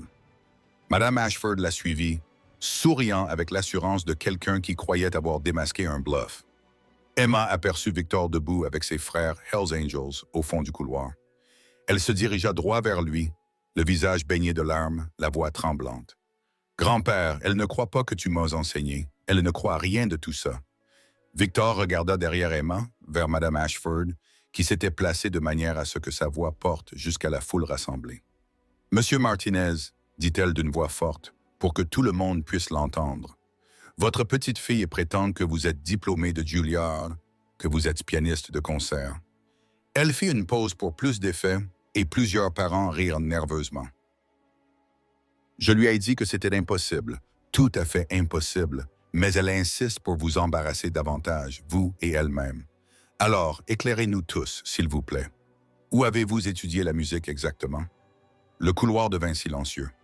Tous les regards se tournèrent vers Victor Martinez, debout dans son gilet Hells Angels, les mains balafrées pendantes, le visage buriné et impénétrable. Emma le regarda avec des yeux suppliants. Ses frères observaient en silence, prêts à soutenir sa décision, quelle qu'elle soit. Le sourire de Madame Ashford s'élargit. « C'est bien ce que je pensais, exactement ce que je pensais. »« À la Juilliard School of Music, » dit Victor doucement. Promotion de 1949. Le silence qui suivit fut assourdissant. Le sourire de Madame Ashford vacilla. « C'est un mensonge. Je peux vous montrer mon diplôme si vous voulez. Il est dans une boîte sous mon lit. Depuis 25 ans. » Madame Ashford regarda l'assemblée et eut un rire forcé. N'importe qui peut prétendre avoir des diplômes qu'il n'a pas. Monsieur Martinez, n'importe qui peut mentir. Le directeur de l'académie, qui se tenait à proximité, sortit son téléphone. Monsieur Martinez, vous dites que vous avez fréquenté Juilliard, que vous y avez étudié la musique. Victor le regarda droit dans les yeux. Une bourse complète. J'ai étudié avec le professeur David Wright. Piano classique, diplômé avec mention. Les doigts du directeur se déplacèrent sur l'écran de son téléphone. Professeur Wainwright, professeur retraité de Juilliard. Il commença à taper un email, son expression devenant de plus en plus sérieuse. Le visage de Madame Ashford était devenu pâle. C'est ridicule. Toute cette situation est... La voix de Victor, bien que calme, trancha sa protestation comme une lame. Vous avez demandé une preuve, Madame Ashford. Vous êtes sur le point de l'obtenir. Madame Ashford n'en avait aucune idée. Elle venait de commettre la pire erreur de sa carrière, car Victor était sur le point de faire quelque chose qu'il avait juré de ne plus jamais faire. Quelque chose qui allait bouleverser toutes les hypothèses dans ce couloir et forcer tout le monde à faire face au prix à payer lorsqu'on juge les gens sur leur apparence plutôt que sur leur personnalité. Victor regarda le visage d'Emma, baigné de larmes, ses yeux le suppliant de se défendre, de prouver qu'il était plus que ce que ces gens supposaient. Puis il regarda l'expression suffisante de Madame Ashford devant la foule de parents riches qui regardaient avec un amusement à peine dissimulé le directeur de l'académie qui continuait à taper sur son téléphone. Enfin, il regarda ses frères. Tiny fit un signe de tête presque imperceptible. « Nous te soutenons, grand-père. » À travers le couloir, Victor pouvait voir la grande salle où le piano était toujours posé sur la scène, attendant. 25 ans de silence. 25 ans d'un chagrin si profond qu'il avait enfermé la partie la plus fondamentale de lui-même. 25 ans à laisser le monde croire qu'il n'était qu'un motard, rien de plus, parce que c'était plus facile que d'affronter la douleur qui habitait chaque note de musique, murmura Emma, la voix brisée. « Tu n'es pas obligé, grand-père. On peut partir. On peut. » « Oui, l'interrompit Victor doucement. Je dois le faire. » Il regarda Madame Ashford. « Vous voulez une preuve? Je vais vous en donner une. » Il se mit à marcher vers la scène, sans précipitation, sans bravade, mais avec la détermination d'un homme qui avait enfin décidé d'arrêter de fuir ce qui le terrifiait le plus. Les parents écartèrent instinctivement leurs enfants à son passage. Les vieilles habitudes avaient la vie dure, même après la prestation d'Emma. Ses frères se placèrent en une formation derrière lui, sans menace, simplement présents, formant un mur silencieux de soutien. Victor monta les marches de la scène et se dirigea vers le piano à queue. C'était un Steinway Model D, le genre d'instrument qu'il avait rêvé de posséder autrefois, celui utilisé dans les salles de concert du monde entier. Il s'assit sur le banc et ajusta le siège, ses mouvements automatiques, sa mémoire musculaire d'il y a plusieurs décennies reprenant le dessus. Il posa ses mains sur les touches. Elles tremblèrent pendant un long moment. Victor se contenta de fixer ses mains suspendues au-dessus de l'ivoire et de l'ébène, voyant deux versions de lui-même se superposer. Le jeune Victor, âgé de 22 ans, au Carnegie Hall en 1988, jouant pour un public qui lui avait fait une ovation debout. Et puis Victor aux funérailles de sa famille, incapable de jouer à leur commémoration parce que chaque note criait une perte trop profonde pour être supportable. Le couloir était devenu complètement silencieux. Même Madame Ashford, les bras croisés avec scepticisme, avait cessé de parler. Les gens regardaient par la porte, observant ce moteur assis au piano, se demandant s'il allait vraiment jouer ou si tout cela n'était qu'un bluff élaboré. Depuis les coulisses, la voix d'Emma se fit douce et claire. « Je t'aime, grand-père. » Victor ferma les yeux, prit une profonde inspiration qui semblait venir du centre de la terre et laissa ses mains se poser sur les touches. L'accord d'ouverture du prélude en do mineur de Rachmaninoff résonna dans la grande salle comme une déclaration de guerre. Trois notes massives, sombres et puissantes qui semblaient faire trembler les fondations du bâtiment. Ce n'était pas le jeu d'un étudiant. Ce n'était pas le jeu d'un amateur. Ce n'était même pas le jeu d'un bon professionnel. C'était de la maîtrise, celle qui vient d'années d'entraînement assidu combiné à un génie inné et indéniable. L'expression suffisante de Madame Ashford disparut instantanément. Sa bouche s'ouvrit. Dans le couloir, les parents qui souriaient avec un amusement condescendant se redressèrent, leur visage passant de la moquerie à la stupéfaction, puis à quelque chose qui s'apparentait à de la crainte révérentielle. Les mains de Victor se déplaçaient sur le clavier, guidées par 35 ans de mémoire musculaire. Malgré un quart de siècle de silence, son corps se souvenait de tout. De chaque technique, de chaque nuance, de chaque dynamique subtile qui transformait les notes sur une page en quelque chose de transcendant. La mélodie sombre et mélancolique remplissait la salle d'une âme russe, d'une douleur et d'une puissance, ainsi que d'une profondeur émotionnelle qui faisait oublier aux gens de respirer. Il n'était plus à la Monroe Academy. Il était au Carnegie Hall en 1988, jeune et plein de rêves. Il était à Moscou avec le fantôme de Rachmaninoff, comprenant l'exil et la nostalgie du compositeur. Il était aux funérailles de sa famille, enfin capable de jouer la musique qu'il ne pouvait pas toucher. Puis, enfin, il laissa 25 ans de chagrin s'écouler à travers ses doigts. La pièce gagnait en complexité et en puissance. Victor était tout entier absorbé, se balançant au rythme de la musique, les yeux fermés, indifférent au présent. Des accords puissants grondaient dans les basses. La mélodie s'élevait comme un oiseau fait de chagrin et d'espoir entremêlés. Le lustre en cristal vibrait sous la force du son qui emplissait l'espace. Les personnes dans le couloir pouvaient le sentir dans leur poitrine, dans leurs os. Une présence physique de la musique si puissante qu'elle transcendait le simple son. Puis, comme Rachmaninoff l'avait décrit, le morceau entama sa résolution. Le tempo ralentit, le volume diminua, mais l'intensité s'approfondit d'une manière ou d'une autre. C'était 25 ans de silence qui s'exprimaient enfin. C'était un homme qui avait enterré la plus belle partie de lui-même, la déterrant maintenant devant des étrangers, l'offrant comme un sacrifice ou un cadeau, prouvant que le gilet qu'il portait et les cicatrices sur sa main ne disaient rien de la cathédrale de beauté qu'il portait en lui. La dernière note résonna, les mains de Victor toujours sur les touches, sa respiration saccadée, une seule larme roulant sur sa joue burinée. 5 longues secondes de silence absolu. Personne ne bougeait, personne ne respirait. Personne ne pouvait vraiment croire ce dont il venait d'être témoin. Puis la voix de Tiny retentit depuis le fond de la salle. Bravo!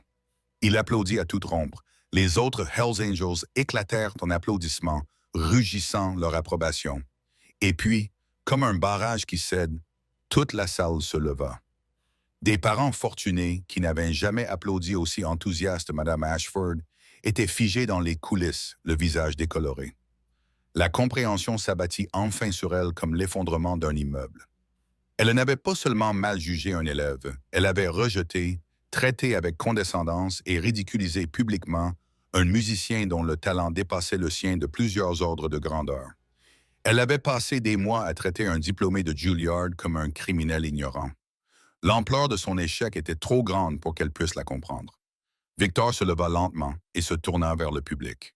Il portait toujours son gilet des Hells Angels. Ses mains étaient encore marquées par des décennies de travail mécanique et une vie difficile.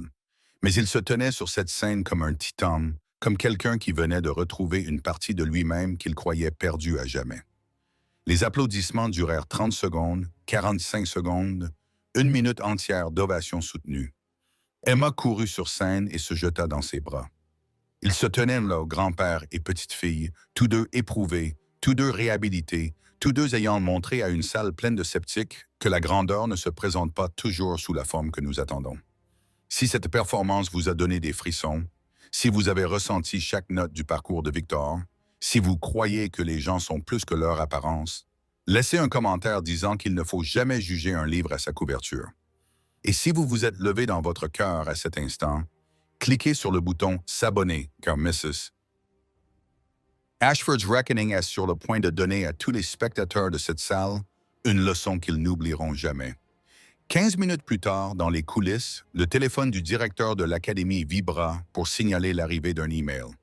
Il le lut à haute voix à l'Assemblée. Sa voix était à peine plus forte qu'un murmure. Victor Martinez était l'un des meilleurs élèves que j'ai jamais eus. Un talent exceptionnel, un dévouement extraordinaire. La tragédie qui a frappé sa famille a été dévastatrice. Je suis heureux d'apprendre qu'il continue à jouer. Veuillez lui transmettre mes salutations les plus chaleureuses. Professeur David Wainwright, École de musique Juilliard, émérite. Il a transféré l'email à Madame Ashford, qui se tenait à l'écart des autres.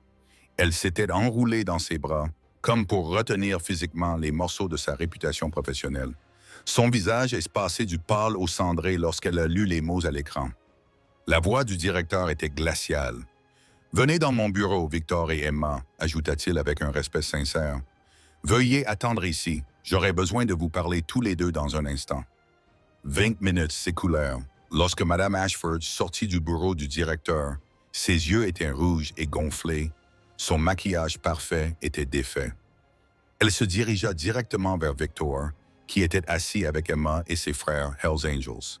Sa voix tremblait lorsqu'elle prit la parole. « Monsieur Martinez, je vous dois des excuses sincères. » Elle fit une pause, luttant pour continuer. « Je vous ai jugé sur votre apparence.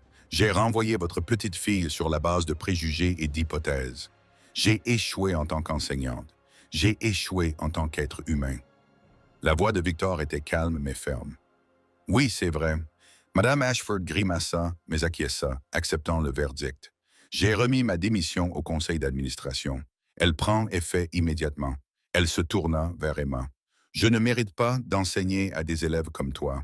Des élèves qui travaillent plus dur que quiconque, qui surmontent plus de difficultés que quiconque, qui ont plus de cœur que quiconque. Je suis désolé de ne pas l'avoir vu avant qu'il ne soit trop tard. » Elle s'éloigna, ses talons claquant creusement sur le sol. Emma commença à dire quelque chose, mais Victor posa sa main sur son épaule. « Devrions-nous l'arrêter, grand-père? »« Non, Midja. Les conséquences nous enseignent ce que les mots ne peuvent pas. Le pardon viendra plus tard, lorsqu'elle sera prête à comprendre véritablement ce qu'elle a fait de mal. Mais nous n'avons pas besoin d'être cruels. Elle apprendra. » Le directeur s'approcha, l'air plus humble que jamais. « Monsieur Martinez, j'ai une proposition à vous faire. Nous aimerions vous offrir un poste de professeur de musique à temps partiel. Nous avons clairement besoin de quelqu'un qui comprenne que le talent peut venir de tous les horizons, pas seulement de ceux avec lesquels nous sommes à l'aise. » Victor secoua la tête. « J'apprécie votre offre, mais non. » Le directeur eut l'air surpris.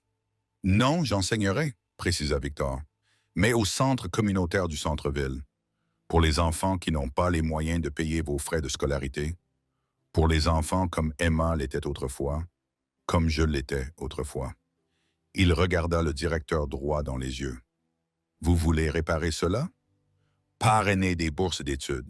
De vraies bourses avec un vrai soutien, pas seulement pour faire semblant de promouvoir la diversité. Financer les programmes musicaux communautaires. Donner aux enfants de tous horizons la chance de découvrir ce dont ils sont capables. » Le directeur, dûment humilié, acquiesça. « Nous le ferons. Je vous donne ma parole. » Dans le parking après l'événement, les Hells Angels se sont rassemblés autour de leur moto, tandis qu'Emma se tenait au centre, entourée d'hommes qui, une heure auparavant, étaient des inconnus pour la plupart des membres de l'Académie, mais qui se révélaient désormais être une famille. « Tu as été incroyable, petite. » Tiny la souleva dans ses bras dans une étreinte qui aurait écrasé une personne plus petite. Chain lui tapota l'épaule. « Tu nous as rendus fiers, petite sœur, vraiment fiers. D'autres frères lui ont adressé leurs félicitations, lui ont donné de gentilles tapes dans la main, lui ont fait des sourires qui ont transformé leur visage intimidant en quelque chose de chaleureux et paternel. Merci à tous d'être venus, a dit Emma, la voix chargée d'émotion, de m'avoir soutenu, de vous être levé quand Madame Ashford a essayé de le faire. Reaper, le président du club, l'a interrompu. C'est ce que fait une famille, et tu fais désormais partie de notre famille. Officiellement, a-t-il ajouté en retirant un petit écusson de son gilet. Membre honoraire, section Ironheart. Les yeux d'Emma se remplirent de larmes lorsqu'elle l'accepta. Elle comprenait le poids de ce qui lui était offert. Shane s'éclaircit la gorge. « Oh, et grave. Nous avons fait une collecte. » Il tendit une enveloppe à Victor. À l'intérieur se trouvaient des chèques et de l'argent liquide pour un montant total de 23 000 $ destiné au fonds universitaire d'Emma, au cas où quelque chose arriverait à la bourse. La voix de Victor se brisa. « Mes frères, je ne peux pas. »« Ne dis rien, » l'interrompit gentiment Tiny. « Continue simplement à enseigner à cette fille. Elle ira loin, et nous serons là pour l'encourager à chaque étape. » Le trajet du retour fut un convoi de 15 motos escortant Victor et Emma à travers les rues de la ville. Emma était assise à l'arrière de la Harley de son grand-père, les bras enroulés autour de sa taille, portant son nouvel écusson honorifique, se sentant plus en sécurité et plus aimée qu'elle ne l'avait jamais été dans les couloirs de la Monroe Academy. Le vrombissement des moteurs était une chanson d'appartenance, une famille retrouvée, le genre de fraternité que la société rejetait, mais que ces hommes vivaient chaque jour. 6 mois plus tard, dans un entrepôt reconverti situé dans l'un des quartiers populaires de la ville, une enseigne était accrochée au-dessus de l'entrée. Martinez Music Community Center, où chaque voix compte.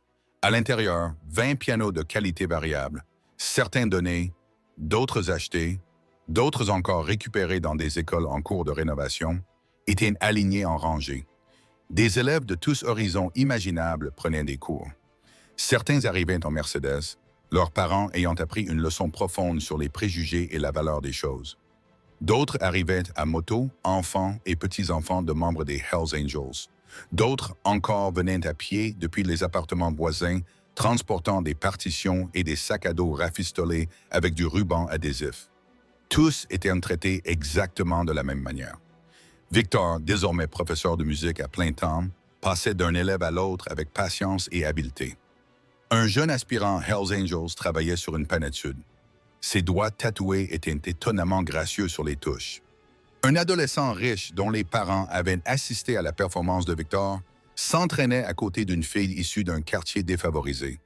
Victor enseignait le classique, le jazz, le contemporain, tout ce qui touchait l'âme de chaque élève.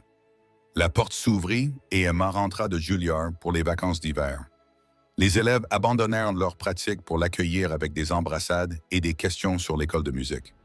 Elle les aida à leurs leçons, leur montra des techniques et leur dit que si elle avait réussi, eux aussi pouvaient y arriver. Puis la porte s'ouvrit à nouveau et tout le monde se tut. Madame Margaret Ashford se tenait dans l'embrasure de la porte, l'air nerveux et petit, comme elle ne l'avait jamais été à la Monroe Academy.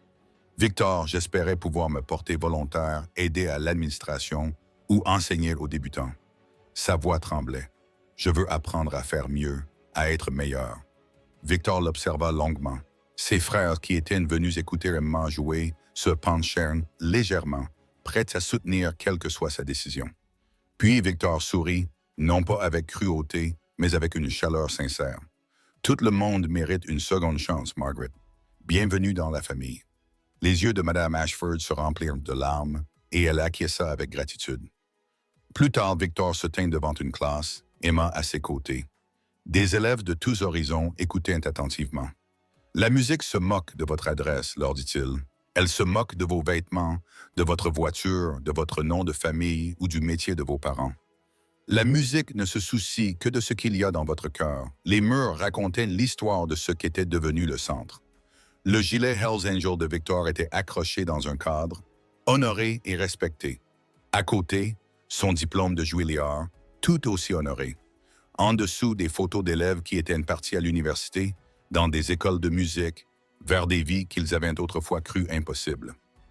Un prix décerné par le conseil municipal pour l'excellence du service communautaire était accroché à proximité. Dans un coin, Victor et Emma étaient assis ensemble au piano et jouaient un duo, la danse hongroise de Brahms, joyeux et énergique. Les élèves regardaient et applaudissaient. Madame Ashford était assise au fond, apprenant l'humilité en même temps que la théorie musicale. Les frères de Hells Angels étaient venus et écoutaient avec admiration. Des parents riches qui avaient changé d'avis se mêlaient à des familles de la classe ouvrière. La communauté était unie par la musique et la conviction que la grandeur peut venir de n'importe où si nous sommes assez courageux pour dépasser nos préjugés. Le Martinez Music Community Center avait offert une éducation musicale gratuite à plus de 300 élèves de tous horizons. 45 d'entre eux avaient reçu des bourses universitaires. Victor enseignait 6 jours par semaine, n'écartant personne qui voulait apprendre. Emma revenait à chaque pause pour aider, prévoyant déjà d'ouvrir des centres similaires dans d'autres villes après avoir obtenu son diplôme. Et sur le mur, sous tous les prix, les photos et les symboles de transformation, une simple plaque indiquait « Ne jugez jamais un écrivain par son gilet. Ne jugez jamais un élève par sa situation. Ne jugez jamais personne par autre chose que le contenu de son caractère et la grandeur de son cœur. » Victor et Emma prouvent que la grandeur peut émerger des endroits les plus inattendus. Ils prouvent que les Hells Angels peuvent être des héros, que les étudiants boursiers issus de quartiers populaires peuvent surpasser les riches et les privilégiés, et que nous ne devrions jamais juger les gens sur leur apparence. Madame Ashford a appris à ses dépens que les préjugés ne font pas seulement du tort aux personnes que nous rejetons. Ils nous empêchent de voir la beauté et le talent qui pourraient enrichir nos vies et nos communautés. Si vous pensez que les gens devraient être jugés sur leur personnalité et non sur leurs vêtements, leur code postal ou leur famille, cliquez sur le bouton « S'abonner ». Si vous pensez que les enseignants comme Mme Ashford doivent être tenus responsables des dommages causés par leurs préjugés, cliquez sur le bouton « J'aime ». Et si vous pensez que cette histoire doit être partagée afin que d'autres personnes rejetées et sous-estimées puissent trouver le courage de prouver leur valeur, partagez cette vidéo dès maintenant. Laissez un commentaire ci-dessous en indiquant votre localisation et en ajoutant les mots « Ne jugez jamais sur les apparences ». Construisons une communauté mondiale de personnes qui refusent de laisser les préjugés étroits de la société définir ce qui est possible. Chaque commentaire est un vote contre les préjugés. Chaque « j'aime » est un plaidoyer pour l'équité. Chaque partage est une déclaration selon laquelle nous voyons les gens tels qu'ils sont vraiment et non tels que nous les imaginons. L'histoire de Madame Ashford est un avertissement. L'histoire de Victor et d'Emma est une source d'inspiration. De quel côté êtes-vous? Montrez-le-nous en réagissant à cette vidéo dès maintenant. Parce que le monde regorge de personnes talentueuses qui sont rejetées par les Madame Ashford des temps modernes et elles ont besoin de savoir que nous les voyons, que nous croyons en elles et que nous les soutenons. Abonnez-vous, aimez, commentez votre emplacement et ne jugez jamais sur les apparences. Partagez cette histoire, prenez position, soyez la personne qui refuse de juger un livre à sa couverture. Merci d'avoir regardé. Maintenant, allez prouver à quelqu'un qu'il se trompe sur vos capacités.